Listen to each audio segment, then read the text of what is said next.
ത്രിയേകദൈവത്തിൻ്റെ അതിപരിശുദ്ധ നാമം വാഴ്ത്തപ്പെടുമാറാകട്ടെ. കർത്താവിൽ പ്രിയ വിശ്വാസികളുടെ സമൂഹമേ, നിങ്ങളെ ഏവരെയും വളരെ വിനയത്തോടെ സ്നേഹത്തോടെ പ്രഭാതവചനത്തിലേക്ക് സ്വാഗതം ചെയ്യും. ഇന്നത്തെ ദിവസത്തിൻ്റെ പ്രത്യേകത എന്നത് 22 മാർച്ച് 2026, ഈ മാസത്തിലെ 22ാമത്തെ ദിവസം, ഈ വർഷത്തിലെ 81ാമത്തെ ദിവസം, ആരാധന വർഷത്തിലെ 21ാമത്തെ ഞായറാഴ്ച, വലിയ നോമ്പിലെ 6ാമത്തെ ഞായറാഴ്ച, വലിയ നോമ്പിലെ 36ാമത്തെ ദിവസം. കുരുടന്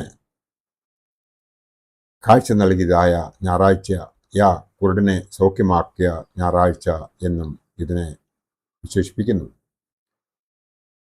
ഇന്ന് പബ്ലിഷ് ചെയ്യാൻ ആഗ്രഹിക്കുന്നത് എപ്പിസോഡ് നമ്പർ 452 ആണ്. വലിയ നോമ്പിലെ 6ാം ഞായറാഴ്ച, 36ാം ഞായറാഴ്ച എന്ന് ഞാൻ നേരത്തെ സൂചിപ്പിച്ചുവല്ലോ. പരിശുദ്ധ സഭ കാതോലിക്ക ദിനം ആചരിക്കുന്നതും ഈ ഞായറാഴ്ച തന്നെയാണ്. ഇന്ന് നാം വായിച്ചു കേട്ടതായ ഏവൻഗേലിയോൻ വേദഭാഗം എന്നത് വിശുദ്ധ യോഹന്നാൻ ശ്ലീഹായുടെ രക്ഷാസുവിശേഷം 9ാം അധ്യായം 1 മുതൽ 41 വരെയുള്ള വേദഭാഗമാണ്. ഏതെങ്കിലും പള്ളിയിൽ ആദ്യ കുർബാനയ്ക്ക് പോയവരാണ് എങ്കിൽ അവർ ഓൾറെഡി കേട്ടുകഴിഞ്ഞു. 2ാമത്തെ കുർബാനയ്ക്ക് പോയവരാണെങ്കിൽ അവർ കേൾക്കാൻ ഇരിക്കുന്നതേ ഉള്ളൂ. വിശുദ്ധ കുർബാനയിൽ ഏവൻഗേലിയോൻ ഭാഗത്ത് വായിച്ചു കേൾക്കുന്നതായ വേദഭാഗം ആണ് ഇത്. യേശു തമ്പുരാൻ പിറവിക്കുരുടനെ സൗഖ്യമാക്കുന്ന സംഭവമാണ് നാം ഇവിടെ കാണുന്നത്. തൻ്റെ കിരണങ്ങളുടെ പ്രകാശത്താൽ കുരുടൻ്റെ കണ്ണുകളെ പ്രകാശിപ്പിക്കുകയും ഇരുണ്ടിരിക്കുന്ന കൃഷ്ണമണികളെ തൻ്റെ രശ്മിയാൽ ശോഭിപ്പിക്കുകയും ചെയ്ത ശോഭനീയവും മഹത്തരവും അവർണ്ണനീയവുമായിരിക്കുന്ന സൂര്യനായ കർത്താവ് എന്നാണ് ഞായറാഴ്ച സന്ധ്യയുടെ പ്രാരംഭ പ്രാർത്ഥനയിൽ ചേർത്തിരിക്കുന്നത്. ദൈവത്തിൻ്റെ ഏകജാതനായ പുത്രന്റെ മഹത്വം ഇവിടെ വെളിപ്പെടുന്നതായിട്ട് നമുക്ക് കാണുവാൻ സാധിക്കും. അവൻ പ്രകൃതിയുടെ നിർമ്മാതാവാകുന്നുവെന്ന് ഇതിലൂടെ തെളിയിക്കുകയായിരുന്നു എന്ന് പിതാക്കന്മാർ പഠിപ്പിക്കുന്നു. ഈ എവൻഗേലിയോനിലൂടെ നാം മനസ്സിലാക്കേണ്ടതായ 3 കാര്യങ്ങൾ ഉണ്ട്. യഹോവയുടെ മഹത്വത്തെക്കുറിച്ചും യഹോവ ഇസ്രായേലിനെ അനുഗ്രഹിച്ച് വഴി നടത്തുന്നതിനെക്കുറിച്ചും ഉള്ള സ്മരണ. കാഴ്ച നൽകിയവൻ ദൈവപ്രവൃത്തിയെ വെളിവാക്കുന്നുവെന്ന 2ാമത്തെ കാര്യവും, 3ാമത്തേത് പിറവിക്കുരുടൻ ശിഷ്യത്വത്തിൻ്റെ മികച്ച മാതൃകയായിട്ട് നാം ഇവിടെ കാണുന്നു. ആദ്യത്തേത് യഹോവയുടെ മഹത്വത്തെക്കുറിച്ചും യഹോവ ഇസ്രായേലിനെ അനുഗ്രഹിച്ച് വഴി നടത്തുന്നതിനെക്കുറിച്ചും ഉള്ള സ്മരണയായിട്ട് നാം ഇവിടെ കാണുന്നു. ഈ ദിവസത്തെ പഴയ നിയമ ഭാഗങ്ങൾ യഹോവയുടെ മഹത്വത്തെക്കുറിച്ചുള്ള ഓർമ്മപ്പെടുത്തലും യഹോവ ഇസ്രായേലിൻ്റെ അഭയ സങ്കേതമായിരുന്ന് വഴി നടത്തിയതിൻ്റെ സ്മരണയും ഉൾക്കൊള്ളുന്നു. ആവർത്തന പുസ്തകം 25ാം അധ്യായം 13ാം വാക്യം മുതൽ 26ാം അധ്യായം 5ാം വാക്യം വരെയുള്ള വേദഭാഗം വായിക്കുമ്പോൾ അതിൽ നിന്ന് മനസ്സിലാകുന്നത് ഇസ്രായേലിനെ പരിപാലിക്കുന്ന യഹോവയ്ക്ക് വിളവിൻ്റെ ആദ്യഫലം നൽകണമെന്നാണ്. അതുപോലെ തന്നെ നിന്നെ വലിയ ജാതിയാക്കിയ ദൈവത്തെ മറക്കാതെ അബ്രഹാമിൻ്റെയും ഇസ്ഹാക്കിൻ്റെയും യാക്കോബിൻ്റെയും വഴിയിലൂടെ സഞ്ചരിച്ച് അവനെ സ്നേഹിക്കണം എന്നും കാണുന്നു. 1 രാജാക്കന്മാർ 3ാം അധ്യായം 5 മുതൽ 15 വരെയുള്ള ഭാഗം വായിക്കുന്നത് നമ്മൾ ശ്രദ്ധിക്കുന്നുവെങ്കിൽ, യഹോവ ഗിബെയോനിൽ വെച്ച് ശലോമോന് പ്രത്യക്ഷനായി ഇഷ്ടവരം ചോദിപ്പാൻ ആവശ്യപ്പെട്ടതിന് പ്രകാരം ദൈവജനത്തെ നയിക്കുവാനുള്ള വിവേകം അവൻ അപേക്ഷിച്ചതായി കാണുന്നു.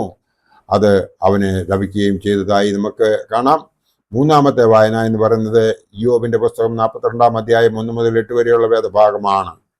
38ാം അധ്യായം മുതൽ രേഖപ്പെടുത്തിയിരിക്കുന്നതും യഹോവ ഇയ്യോബിനോട് ചോദിച്ചതുമായ ചോദ്യങ്ങളോടുള്ള അവന്റെ പ്രതികരണമാണ് ഇവിടെ നാം കാണുന്നത്. പ്രപഞ്ചത്തിൻ്റെയും അതിലെ ചരാചരങ്ങളുടെയും സൃഷ്ടിയിൽ യഹോവയുടെ വിസ്മയമായ പങ്കിനെ ആണ് ഇവിടെ നാം കാണുന്നത്. ലോകത്തെ സൃഷ്ടിച്ചവനായ കർത്താവിന് ഒരു കുരുടന്റെ കണ്ണ് സൗഖ്യമാക്കുന്നത് നിസ്സാരമായ കാര്യമാണ്. ആയതിനാൽ നാം അവനെ ആശ്രയിച്ചാൽ ഒരിക്കലും തോൽവി അഭിമുഖീകരിക്കേണ്ട ആവശ്യം വരില്ല എന്നാണ് നമുക്ക് ഇതിൽ നിന്നും മനസ്സിലാക്കുവാനുള്ളത്. രണ്ടാമത്തെ കാര്യം എന്ന് പറയുന്നത് പിറവിക്കുരുടൻ ശിഷ്യത്വത്തിൻ്റെ മികച്ച മാതൃകയായിട്ട് നാം കാണുന്നു. യേശുവിനെ കണ്ട് അവനെ അനുഗമിച്ചവരും അവൻ്റെ വിളി കേട്ട് അനുഗമിച്ചവരുമായ അനേകരുണ്ട് എന്ന് നാം ഗോസ്പൽ വായിക്കുമ്പോൾ നമുക്ക് മനസ്സിലാകുന്നുണ്ട്. എന്നാൽ ഇവിടെ ഒരു കുരുടൻ ശബ്ദം കൊണ്ട് മാത്രം യേശുവിനെ തിരിച്ചറിഞ്ഞവൻ അനുസരണത്തിൻ്റെയും വിധേയത്വത്തിൻ്റെയും കർത്താവിനെ സാക്ഷീകരിക്കുന്നതിൻ്റെയും തികഞ്ഞ മാതൃകയാണ് കാട്ടുന്നത്. അങ്ങനെ നമുക്ക് സാധിക്കുന്നുവോ എന്ന് ചിന്തിക്കേണ്ട കാലത്താണ് നാം ഓരോരുത്തരും ജീവിക്കുന്നത്.